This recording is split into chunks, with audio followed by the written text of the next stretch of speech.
I've been thinking a lot lately about the story of the great catch of fish in Luke chapter 5. And one of the things that I've been taking away from it is that sometimes following Jesus doesn't make sense to the natural mind. Now, think about it.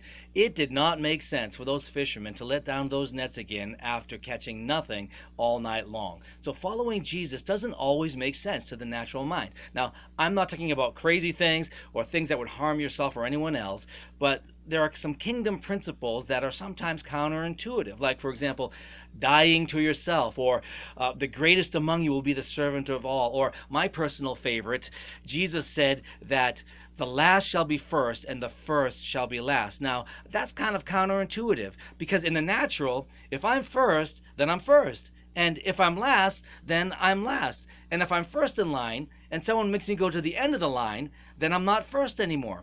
It's kind of like when I was in elementary school and the bell would ring for lunch and would all rush down to the cafeteria because we knew that there were only so many good desserts to be had. And if you wanted the chance at the chocolate cake, you had to be near the front of the line. And invariably, I would be near the front of the line and some teacher would come along and catch me talking or horsing around and send me to the back of the line. And it never really was my fault. There was always this kid next to me. But eventually I'd work my way up to the front of the line.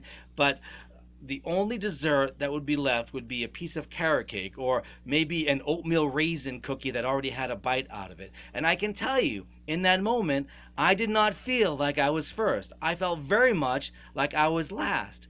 But in the kingdom, the first shall be last and the last shall be first. So if we spend our lives always trying to be first, always pushing other people aside so that we can be first, Jesus says that as far as eternity is concerned, he considers you to be last in line. But if we put Jesus and others ahead of ourselves, then as far as eternity is concerned, Jesus sees us as first in line. So following Jesus doesn't always make sense to the natural mind, but it does make sense to the mind that is focused on eternity.